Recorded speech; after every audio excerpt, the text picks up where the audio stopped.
The Kingdom of Naples, early 15th century, a jeweled coast caught between empires, and a throne without an heir. Queen Joanna II sits on that throne, an experienced ruler in a city of bells, markets, and dangerous vows. Naples is more than a palace. It is a prize for the House of Anjou in France, and the crown of Aragon in Spain, and a fief claimed by the Pope in Rome. To hold it, a sovereign must balance law and fire, oaths sealed in wax, fleets on the horizon. In this world, one trusted favorite can lift a monarch or break a kingdom, and one betrayal can redraw a map. In the pale light of early Mass, the Queen's day begins with a bell and a kneeling hush.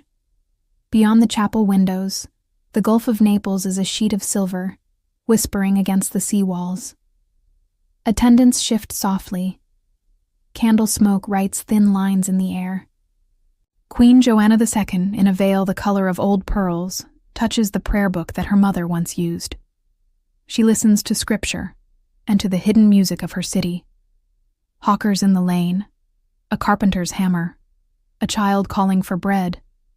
She is the monarch, yet she remembers being a child of this place. Duty arrives like the bell. Precise, steady, but not always kind. She moves from the chapel into the antechamber, where cedar chests hold petitions sealed in cream-colored wax.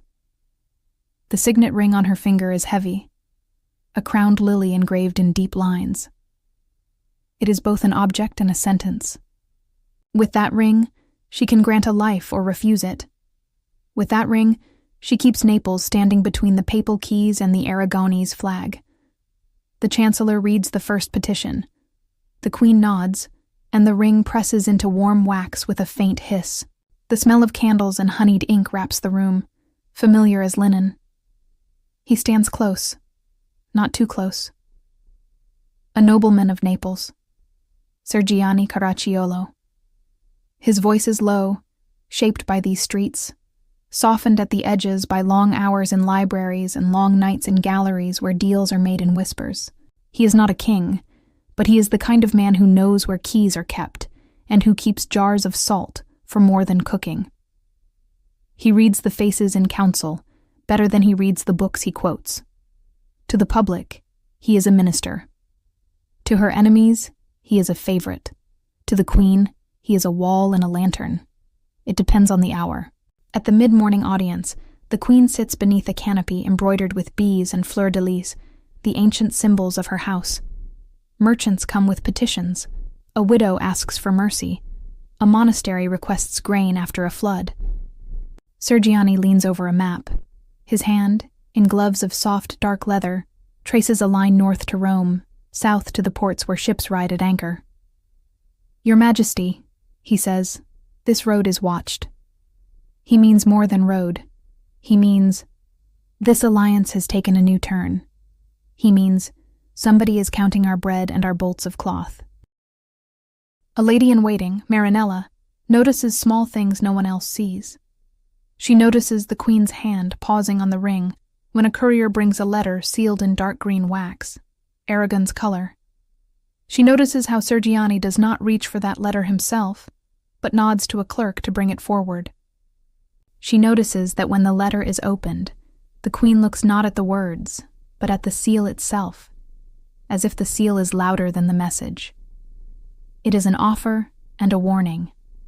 Alfonso, King of Aragon, wrote to Joanna months ago.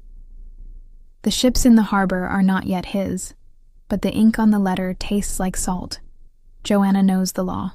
Without a natural heir, the crown of Naples is a treasure, with a lock that can be opened by adoption, an ancient practice wrapped in legal formulas and papal approval. She can name a son to keep the peace, even if that son is a foreign king. It is a practical thing. It is also a dangerous vow. A vow can turn into iron if the wind changes. Ser Gianni, for his part, has risen in her service. Some whisper he rose too high. Some say he and the Queen share a bond beyond politics. Others say this is slander. In halls where rumors travel faster than servants, it is safer to be silent. A gift arrives from Aragon, a a blue silk fan with a handle of carved bone, painted with oranges and gold towers. The fan is as light as breath. Joanna accepts it and thanks the courier in a voice as calm as glass. She sets the fan on the table beside her ring and the seals. It is a beautiful object and a message. Beauty in courts is never empty. The queen picks up the fan, opens it once, then sets it down again. Sergiani's eyes flicker. Marinella notices that too. At vespers, the queen walks on the palace terraces. From here, Naples looks like a necklace, tiny lights on the hills, broken by night's shoulders. The palace guard keeps watch below. An enslaved man from the Black Sea region, who now serves as a torchbearer in the evening procession, lifts his arm with steady grace as the queen passes. He sees her as a shape against the dark sky, a woman who walks alone because there are nights when even queens cannot sleep. The guard hears only the rustle of silk, the soft click of a ring against a marble balustrade, and the whisper of the fan opening and closing, opening and closing.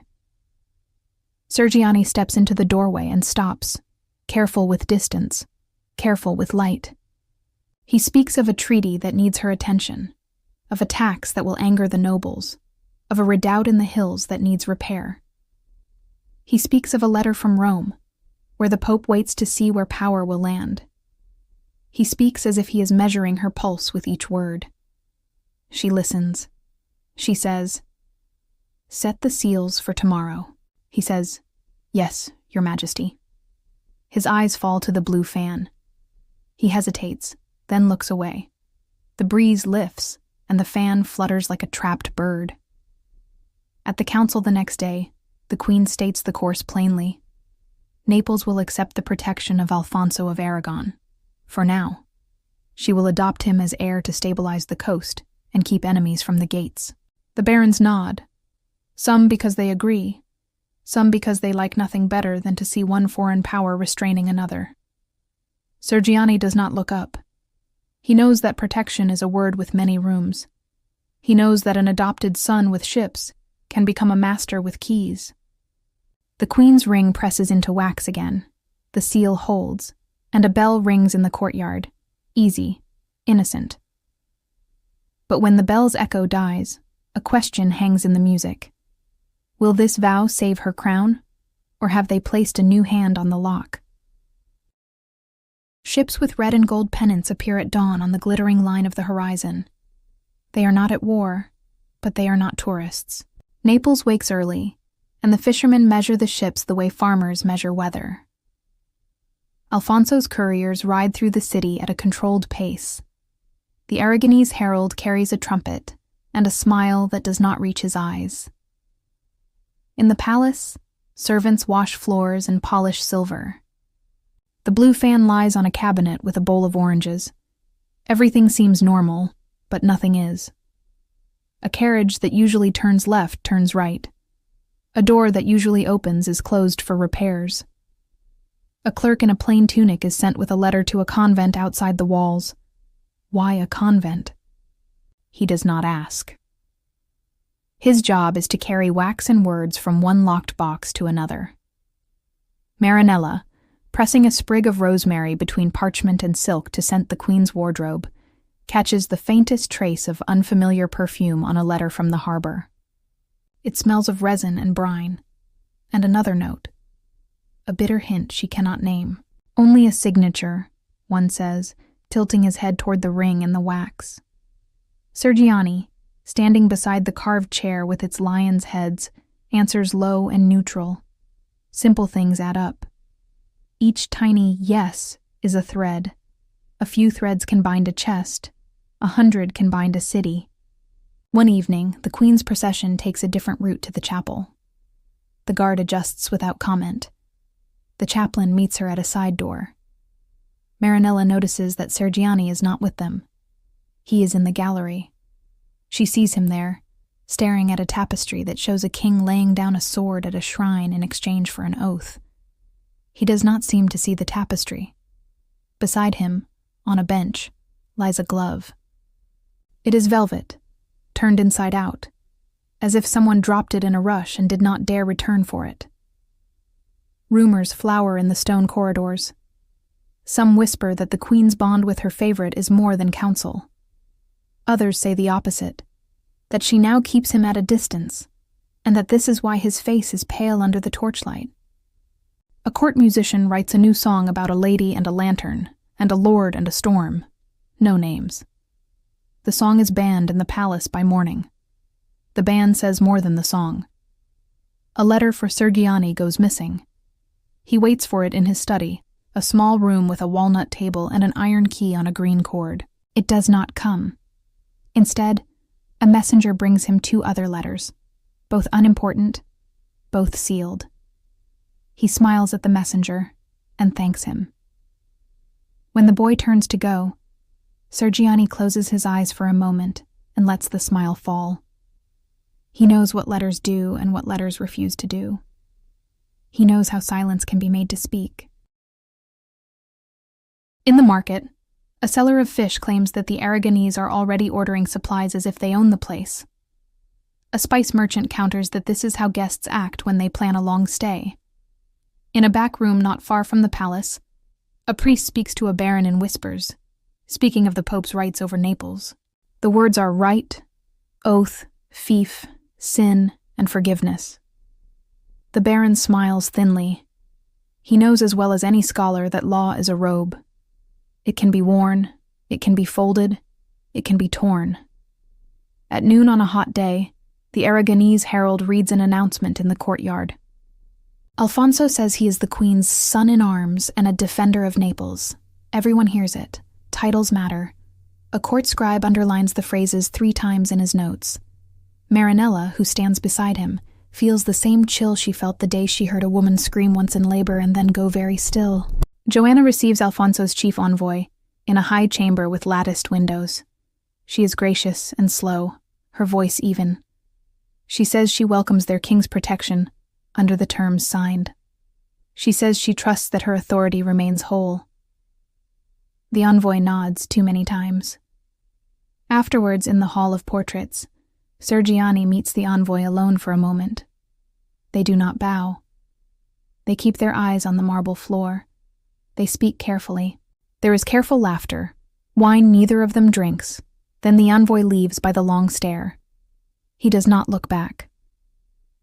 When the Queen's carriage returns from a visit to the harbor, it stops a few yards shy of the usual door. A stable boy reaches for the handle, and the door opens from within to reveal an unfamiliar guard in gray and red. He bows and announces a temporary measure for the Queen's security. The carriage waits. The Queen does not blink. Sergiani looks at the guard's boots, polished, unscuffed. New orders, new men. He thinks, so soon. In an inner garden where lemons grow and cicadas sing, the Queen sits with her confessor. They speak of duty, and of the difference between fear and prudence. The confessor says the city listens to her like a child to a mother. She smiles, a cut-glass smile, and says, "Children can be cruel." He says it is a sin to lash out without cause. She says it is a sin to abandon the weak. He does not ask whom she has in mind.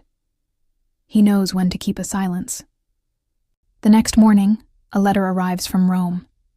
The Pope commends the Queen for guarding the rights of the Holy See. He adds 2 lines in his own hand, according to a clerk's later claim. "Do not forget, daughter, that the shepherd sometimes must raise the staff. It is a message to a sovereign and a woman who walks alone on terraces at vespers." The Queen places the letter beside the blue fan and the ring. She is building a small altar of choices. The rumor that finds them first is this: Alfonso has ordered a private inventory of the palace armory. Another rumor follows fast. A list of names to be retained for counsel includes Sergiani. Half the palace claims to have seen the list. No one produces it. At dusk, as lamps are lit in long rows, marine air heavy with salt and orange blossom, Sergiani receives a note across a silver salver. He reads it, folds it, slips it under the fan. The note says, according to a later copy, "Tonight, the king asks for your word." He knows what a word can cost. A feast is arranged, not grand but polished. Musicians tuned, draperies changed for the season, long candles set in iron holders shaped like vines. Alfonso is not present, but his envoys are. So are Naples' barons, some in doublets too new for the month, some in old ones out of stubbornness. The queen appears in dark silk with a simple chain, the ring on her finger, heavy and familiar. Sergiani stands to the side, near a window, in a position that lets his eyes sweep the door and the table at once. The entertainment is careful. A poet reads a verse about loyalty. A lute follows with a song about ships and lovers waiting at the quay. Plates arrive one by one, each modest, well-cooked, warm. The air smells of rosemary and roasting meat, and underneath, of beeswax and ink. The queen smiles at the right moments, nods at the necessary ones. The blue fan rests by her plate, closed. From time to time she touches it with 2 fingers, the way one touches a promise to make sure it is still there. Between courses, a messenger arrives from the harbor. A single man, breath even, bow quick. He delivers a small casket sealed with green wax. The queen gestures. The chancellor opens it. Inside is a document, the formal draft of a bond proposed by Alfonso's men. It repeats the public formulas of respect. And then, in a second paragraph, it asks for something new, that the queen grant authority over the security of the palace to a captain of the king's choosing. It is written as if this is nothing, a brick in a wall already built. Sergiani's jaw tightens. His voice does not. He asks for a night to consider the wording. The envoy shrugs, a polite shrug that says, "Take your night." The queen says, "We will answer at dawn." She looks at the ring. She lifts the blue fan and sets it down again, as if choosing the place where a stone will lie. The room breathes. Somewhere a spoon clinks against a cup too loudly. Someone laughs too sharply. The music starts again. After the guests withdraw, the queen keeps the chancellor, the confessor, and Sergiani. They move to a private chamber with a long table and shutters that close very tight. The queen breaks the wax on the casket herself and reads the second paragraph again. Words that once were soft in her mouth turn to pebbles. "Security," she says. "In our own house." The confessor murmurs that caution is not theft. The chancellor says the law is on her side. Sergiani says nothing for a time. Then he says, "The law is paper. Ships have weight." A late courier waits in the lower hall, a man from Rome with a letter of 2 pages. The doorman lets him stand in the shade with water. His hands shake because he knows that sometimes a letter is the end of someone's story. He has seen what courtyards remember when carts pass before dawn. He has heard the scrape of wheels in the dark. He does not know whose wheels. He drinks, swallows, lifts his eyes to the stairs, as if the steps can return him hours he did not enjoy when he had them. In the upper room, a small mistake happens. It always does. The chancellor seals the queen's reply to Rome, and he leaves the seal and the stick of wax on the table. He is called away and forgets them. The queen, speaking to Sergiani, rests her palm on the seal and its impression, heavy as a coin. The wax catches the imprint of her ring before it is cool. Later, a junior clerk will remember only this: the small sound of the ring coming free of cooling wax like a tongue from ice. It is a tender sound that should mean nothing. Tonight it means too much. They make a choice. The queen will not sign the second paragraph. She will affirm the original articles, and she will assert her right to appoint and dismiss captains in her own palace. Sergiani bows to the decision. He knows there is danger either way. The queen sends him with her sealed reply to the envoy's rooms. It is late, but not too late. He takes the casket, the seal imprint fresh on warm wax, and descends the private stair that leads to the old wing known as the Hall of the Aragon. The corridor he enters is quiet, the kind of quiet that has a shape. A guard he does not know tips his head, then looks down at his boots. There is a smell in the air he recognizes too well, a wakefulness before dawn, metal warmed by hands. The palazzo's skin holds its breath. Sergiani steps onto the long black and white floor and does not look left or right. He could turn back. He does not. At the envoy's door, he raises his hand to knock. The door opens before he can, as if a hand has been waiting for his knuckles. He steps into a room with candles set too high and too few chairs. The envoy stands, smiling as always. Another man in Aragonese colors closes the door. A third moves behind. The Queen's reply is taken from his hand with a bow that is almost elegant. The envoy says, "We thank you for your time." There is a pause that could be polite conversation and could be the corridor between rooms of a maze. The rest is the part no one can agree on. One clerk writes that Sergiani was arrested in the king's name where he stood and taken to a sea fortress. A baron's account claims he was merely detained for counsel and released. A singer's ballad insists he left by another door and walked free, face like stone. All versions agree on one thing. That night, when the Queen waited for news on a terrace above the dark water, no one came to tell her that the man she trusted had returned. She stood until the candles burned to coins of wax. The blue fan lay closed like a folded wing. The ring pressed 3 pale arcs into her fingers where she had clenched her hand without knowing it.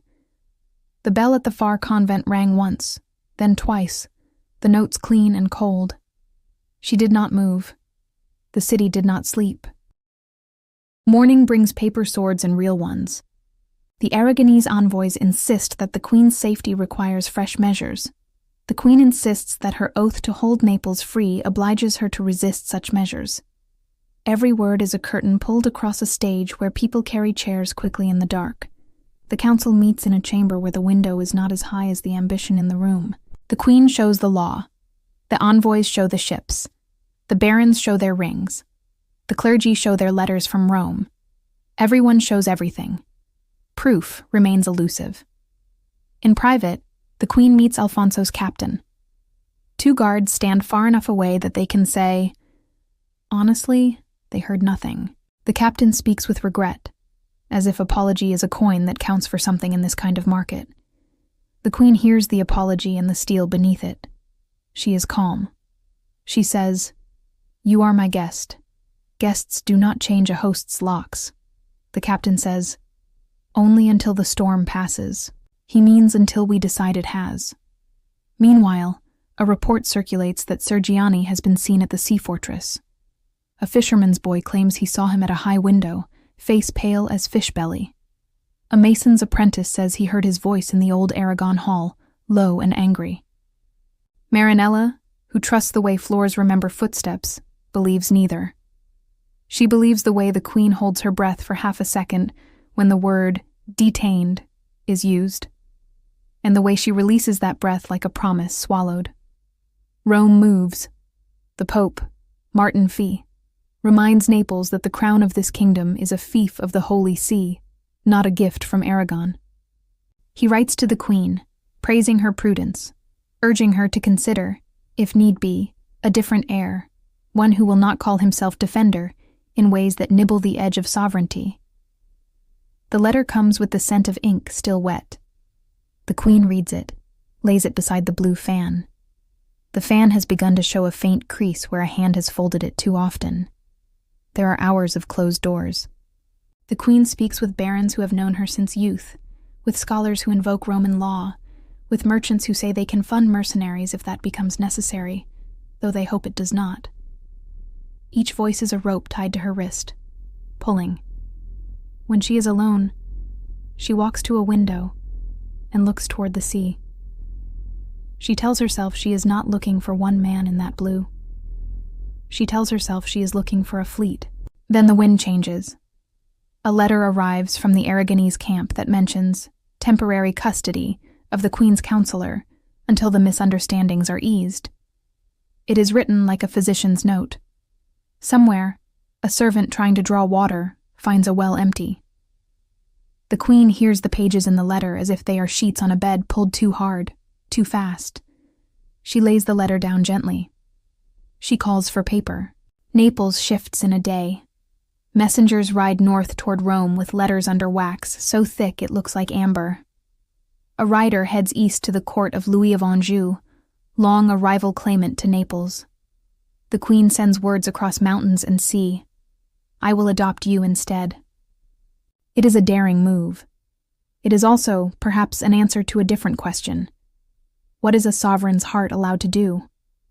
When Alfonso learns of the letter to Anjou, his courtiers claim outrage, surprise, sorrow. His captains tighten the watch. In the city there is a flurry of oaths sworn and unsworn. Some nobles move their treasures from one chest to another, from one wing of the palace to a different one, then back again, as if chests can choose safer walls. A court scribe breaks the tip of his pen and keeps writing with the blunt end.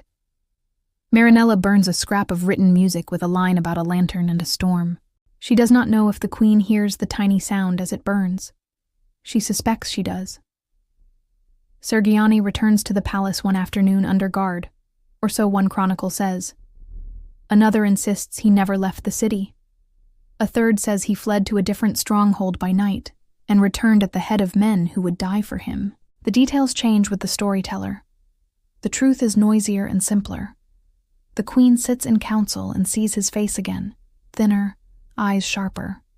Her hand on the blue fan trembles once, an invisible tremor. Then it is still. She says his name without title. He bows without kneeling. The room watches both of them and pretends to read documents. Naples swings toward Anjou.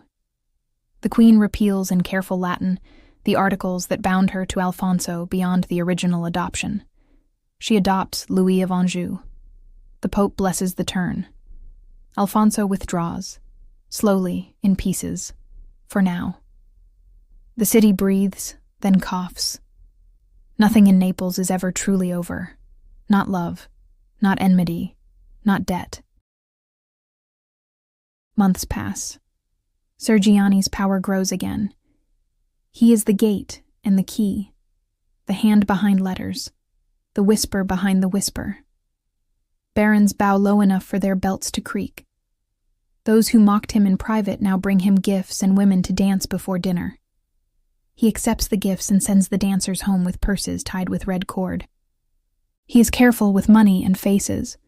He is less careful with the air around the queen. It is thicker now, heavier, as if the rooms remember too much. Some nights, the queen cannot breathe in the chamber where he stands in the doorway. She steps to the window to drink air like water. She hears the gulls and the carts and the bells. But under all that, she hears her ring against marble as in the first days. She hears again the quiet as the seal parted from wax on that night. It is not only the Aragonese who tried to put hands on her locks. It is the man she returned to power. It is the man she perhaps once loved. It is the man who has let others speak her name, as if it is a footstool. A report reaches her. One of Sergiani's men boasted that the queen owes her throne to him. It is a boast that could be salt thrown on a kitchen floor, easily swept. Or it could be a seed. She keeps the report in a small coffer instead of burning it. Then a second report arrives. A list of money moved in the dark. From the treasury, her treasury, to men whose names are not in the council rolls. The report is unsigned. It needs proof. It never comes. Rumor fights rumor. Some say she is planning to marry Sergiani. Others say he secretly married years ago and hides his wife in a villa under the hill. Another says she will send him to Florence as a special envoy and leave him there. Naples is expert at filling a silence with many songs. The truth is not sung. The truth is a woman at a table with a blue fan, a ring, a seal, and a knife made only of paper. At last, she makes a final private decision. No trumpet will announce it. No scribe will write it in a fair hand. The decision looks like this. A folded note, short. A summons for a captain she trusts. A conversation in a room where the shutters are closed so tightly that a fly trapped behind them hums and dies. The note does not name a method. It names an hour and a place. It names a fact of the state. Security must return to the crown, and disrespect must be answered. The queen presses her ring into the wax. She does not watch the impression as it cools. What is written in the note? One clerk later said he saw only a blank page and an empty seal. Another swore he saw the name Sergiani and a word that might have been remove. A third said the note was about the fountains, nothing more. All three accounts are filed in the archive like birds pinned to velvet. No one can make them sing the same song. The day is warm. The lemon trees breathe. In the old palace at Castel Capuano, half residence, half court, the rooms sleep at mid-afternoon. Sergiani, called there on a small pretext, arrives with a sword at his side and a mind full of numbers. He thinks of grain, of gold, of names. He does not think of dying. Why should he? These are his rooms. These are his stairs. His men are below. His queen is the woman he once held when the wind rose too high, or never held at all, the sources argue. He steps into a corridor cool as a cistern and finds nobody there. A figure appears in a doorway. The captain the queen trusts. Another steps out from the stair, a man whose boots Sergiani does not recognize. A third blocks the turn to the garden. There is a short conversation. One can imagine how it goes. Gentle words, regretful tones, hands that do not waver. We will not give steps. We will not give recipes. We will tell you only this. A palace remembers. There is no public show, no balcony speech, no trial announced to the city. Late afternoon passes into a blue dusk. The bells ring for vespers. The queen's confessor comes and goes, leaving behind a sachet of lavender, a prayer too brief to grip a person falling from a height we cannot see. The blue fan lies open on a table just a little, as if someone began to cool themselves and then forgot. The signet ring burns for a moment where it rests against skin. By dawn, Sergiani Caracciolo is not in the palace.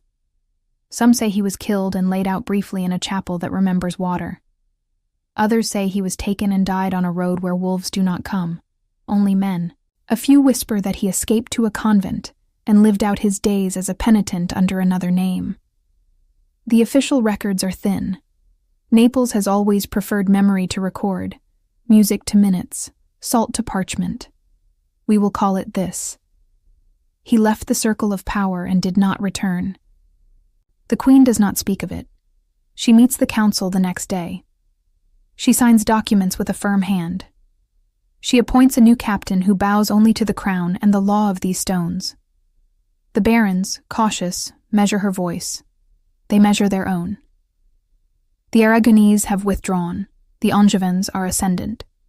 Louis of Anjou, her new adopted heir, rides in triumph, and then, cruelly, dies not long after, leaving his inheritance to his brother René, brave and charming, as if charm could keep the city safe from the sea. The dynasty shivers, but does not fall. Not yet. The queen grows quieter.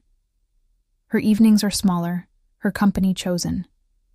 The blue fans paint flakes at the corner. The ring leaves slight marks on her hand where it rests now, day and night. In the armory, the keys are counted. In the kitchens, the knives are counted. In the chapels, the candles burn to bowls of wax that servants gather and melt to make new candles. Naples continues to trade silk and wool and stories. The world keeps its own time, not the palaces. Years later, only 3. Joanna II closes her eyes in a room that remembers the sound of the very first bell we heard. The confusion she tried to hold back returns like a tide. René of Anjou claims the throne. Alfonso of Aragon returns in force. War rights across the land. In 1442, 7 years after her death, Alfonso takes Naples and calls it his again, and walks through the halls where a blue fan once lay, and where a ring pressed wax into obedience. He walks like a man entering a house he meant to own all along. Still, the final image of this act is not a king. It is a queen in control for one last precise moment. A note folded. A ring pressed. a silence observed, and the soft sound of wax parting from seal, which can be a lullaby or a verdict, depending on who hears it. Decades later, a renovation in one of Naples's old palaces, accounts differ which, some say Castel Nuovo, others the older Capuano, exposes a small cache under floorboards, a cracked bone fan blue paint almost gone, and a metal ring corroded to gray-green. Local tradition says the fan belonged to Joanna II. A jeweler claims the ring bears a trace of a crowned lily. A mason says it is just a tradesman's bauble. The objects vanish into private hands or museum drawers. The story persists. What is certain, Queen Joanna II reigned from 1414 to 1435.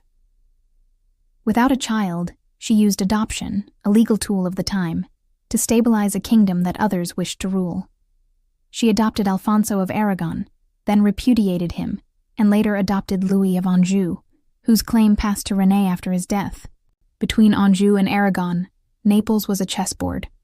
The Pope, a player, and a judge. Joanna died in 1435. 7 years later, Alfonso returned and conquered the city outright. These are scars, not rumors.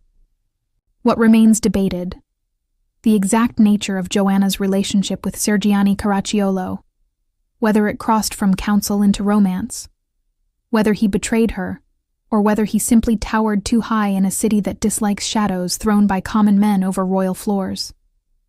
His death in 1432 is recorded. The method and the hand behind it are matters of chronicle, not modern forensic certainty. Some accounts accuse the queen directly. Others point to baronial rivalries and a captain with old grudges. The tone of the sources is loud. The facts do not amplify in proportion. We know this. Love and power can live in the same room. They do not always shake hands. Sometimes they sit back to back, each refusing to look at the other. Sometimes one reaches for the other and the other is not there.